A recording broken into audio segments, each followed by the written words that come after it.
leader of the Islamic Republic of Pakistan. आप समझेंगे शायद ये मांगने आया, मैं मांगने नहीं आया, लेकिन मजबूर है हमारा जितना आपने हमारा। ट्रंप के डेवोस में लैंड करने से पहले ही डिसीजन ले लिया गया, ना पार्लियामेंट से पूछा गया, ना ऑल पार्टीज कॉन्फ्रेंस बुलाई। पाकिस्तान ने अभी प्राइम मिनिस्टर शहबाज शरीफ ने साइन तो कर दिया, पर हमारे पास अभी उसके खदोखाल नहीं आए कि इसके क्या खदोखाल है, हमने क्या साइन किया है, बाकियों ने क्या साइन किया है, इसकी क्या जुरिस्डिक्शन है। जब वो साइन करने आए उस वक्त तो सदर ट्रंप के साथ बैठ के सिग्नेचर करने ही थे, वो तो एक एक्टिविटी थी आप कह लें। उस वक्त उन्होंने एक बहुत ही हैरानकुन काम किया जिससे सबको पता चला कि वहां पर अर्दली का बॉस भी गया हुआ है। बड़ी शाबाशी मिली है, ये देखें, वेल डन वेल डन। लेकिन इसके बाद शहबाज शरीफ कहेगा आपका जो असल फेवरेट है ना वो बैठा हुआ है क्राउड में, कहेगा अच्छा वो कहां बैठा, कहता वो देखें वो बैठा हुआ है, वो देखें, कहता किधर, वो देखें, अच्छा वो बैठा हुआ है, अच्छा हाँ वो बैठा हुआ है, ये बिल्कुल देखें जरा। America's problems are America's problems, they are not India's problems, and India's problems are India's problems. लेकिन हम अमेरिका के लिए किसी और मुल्क पे हम चढ़ दौड़ें, ये भारत कभी नहीं करेगा। ये आप मुझसे आज लिख के ले लें। लोगों को इस चीज का पता होना चाहिए कि अगर पाकिस्तान ये ज्वाइन नहीं करता तो क्या नुकसान होगा। आपको दुनिया में रिकॉग्नाइज किया जा रहा है, आप इंटरनेशनल रिकॉग्निशन, इंटरनेशनल इंस्टीट्यूशन में लोग आपको देख रहे हैं, आपकी ज्वाइनिंग है, आपको लोग कह रहे हैं कि पायना है बंदे, मुल्क जड़ा है, भी वैल्यू है। और जहां तक पाकिस्तान की बात है वो देखिए कहते हैं ना कि if you are not on the table you are in the menu. जनाब पाकिस्तानी हुक्मरान क्या कहते हैं, वो कहते हैं जी ये फलस्तीनियों के तहफ़्फ़ुज़ के लिए जा रहे हैं, जबकि डोनाल्ड ट्रंप कहते हैं कि नहीं हम इसराइल के तहफ़्फ़ुज़ के लिए कर रहे हैं। ये रियल एस्टेट का प्रोजेक्ट ज्यादा लग रहा है, ये अमन का प्रोजेक्ट कम लग रहा है।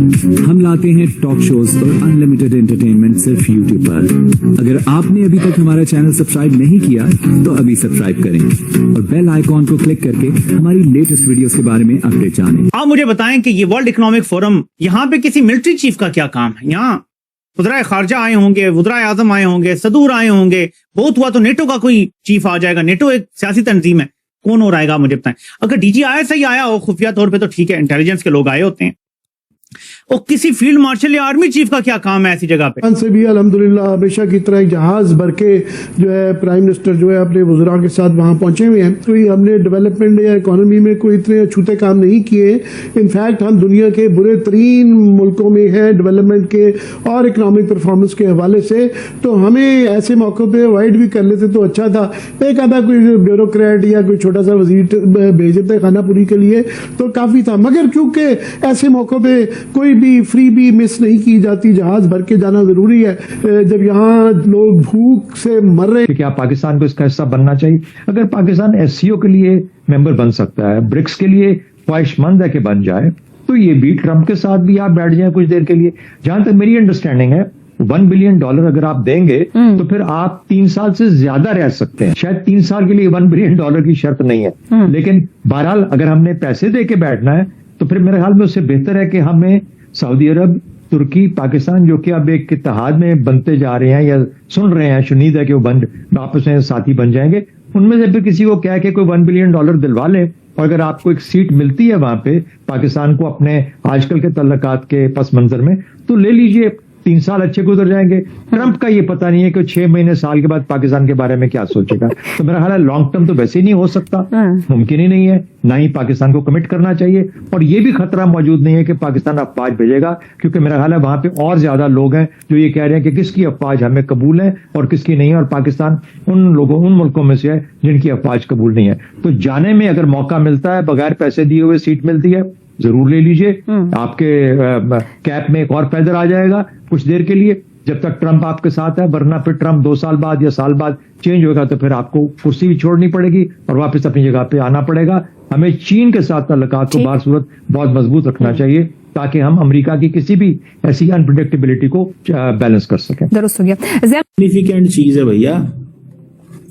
अच्छा, लोगों को इस चीज का पता होना चाहिए कि अगर पाकिस्तान ये ज्वाइन नहीं करता तो क्या नुकसान होगा। आपको दुनिया में रिकॉग्नाइज किया जा रहा है,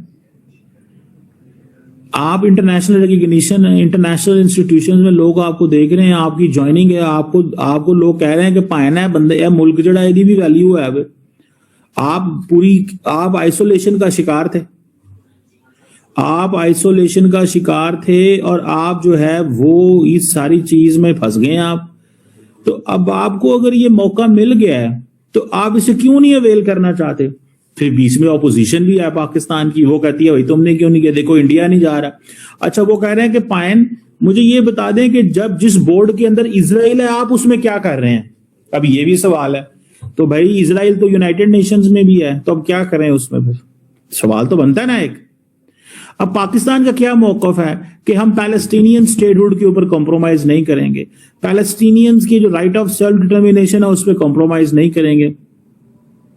पाकिस्तान कह रहा है कि जो independent Palestinian state on pre 1967 borders with अल कुद्स शरीफ एज इट्स कैपिटल, इसके ऊपर हम कॉम्प्रोमाइज नहीं करेंगे। वो कह रहे हैं नहीं, तुसी कॉम्प्रोमाइज कर देता है, तुसी कॉम्प्रोमाइज कर देता है। तो मैं ये समझता हूं कि ये चीजें जो है ना, दे आर देयर, ये चीजें वहां पे हैं। अब हमें एक परमानेंट सीज फायर चाहिए था।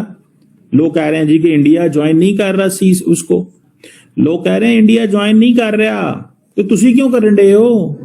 तानू की मसला है, तोड़ा की प्रॉब्लम है। अच्छा वो ये बात भी समझ आती है कि इंडिया नहीं ज्वाइन कर रहा। भाई इंडिया के इस वक्त अपने मामलात जो हैं वो अमेरिका के साथ खराब हैं फॉर सो मेनी रीजंस, जिसकी मुझे शायद बात भी नहीं करनी चाहिए। ये सिग्नेचर किए गए। सदर ट्रंप नाम लिए बगैर कह चुके हैं कि कुछ ऐसे मुल्क जो मशरक़े वुस्ता से नहीं हैं और वो यहां आएंगे, हमास को गैर मुसल्ला करेंगे और उसके बाद वो हिजबुल्लाह से भी लड़ेंगे, उनको भी खत्म करेंगे। नारा उन्होंने दिया कि ऐसा मुल्क जो मशरक़े वुस्ता से नहीं है लेकिन हमें ये करके देगा। हमने आपको पहले भी बताया कि दो ही ऐसे मुल्क नजर आते हैं फौज भेजने वालों में से, एक इंडोनेशिया और एक पाकिस्तान, जो मशरक़े वुस्ता में नहीं है और ये काम करने की अहलियत या इस काम करने की प्रोबेबिलिटी जिनके ऊपर फिक्स की जा सकती है। फिर जब वो साइन करने आए उस वक्त तो सदर ट्रंप के साथ बैठ के सिग्नेचर करने ही थे, वो तो एक एक्टिविटी थी आप कह लें। उस वक्त उन्होंने एक बहुत ही हैरान कुन काम किया जिससे सबको पता चला कि वहां पर अर्दली का बॉस भी गया हुआ है। साइन करते हुए, हम कोशिश करेंगे स्क्रीन पर भी आपको दिखाएं, साइन करते हुए उन्होंने बाकायदा सामने उंगली करके बताया कि वो सामने मेरे boss field marshal Asim Munir बैठे हैं। उसके बाद फिर सबको पता चला, फिर एक वीडियो भी सामने आ गई जहां पर फील्ड मार्शल जो है वो वर्ल्ड इकोनॉमिक फोरम पर शहबाज शरीफ, अब लगता होता तो ऐसे कि हेड ऑफ स्टेट किसी को साथ लेके जाता है, लेकिन यहां पर ऐसा लग रहा था कि आसिम मुनीर अपने अर्दली को साथ लेकर फिर रहे हैं। एक तो कद भी छोटा है, उसके बाद जो ओवरऑल उनकी हरकतें होती हैं, हर बंदे को वो मिलते थे, जफ्फी डालते थे, उसके बाद फिर वो हाथ मिलाते थे, जफ्फी डालने के बाद फिर वो इशारा करते थे कि मेरे बॉस साथ हैं, उनको मिलवाते थे। हर जगह पर जितने लोगों से वो मिले, ये वीडियो हम आपको स्क्रीन पर दिखा रहे हैं, जितने लोगों पर जहां भी शहबाज शरीफ जा रहे हैं अपने बॉस का तारफ करवा रहे हैं, बताते भी हैं बेचारे। और ये नहीं समझ आती कि अब अर्दली के लिए किस तरीके से बताऊं कि मैं हूं तो वजीर आजम लेकिन रखा हुआ इन्होंने मुझे अर्दली है। तो आज वहां पर फील्ड मार्शल भी साथ साथ नजर आए। हैरानी की बात यह थी कि किसी और मुल्क के, जी हां, किसी और मुल्क के आर्मी चीफ इस तरीके से वर्ल्ड इकोनॉमिक फोरम के ऊपर घूम फिर नहीं रहे थे जिस तरीके से माशाल्लाह से हमारे फील्ड मार्शल वहां पर थे। यही वो झूठ था जो इस्लामी जमहूरिया पाकिस्तान 78 साल से हमने सच बनाया हुआ था। ये फिल्मी स्टोरी थी।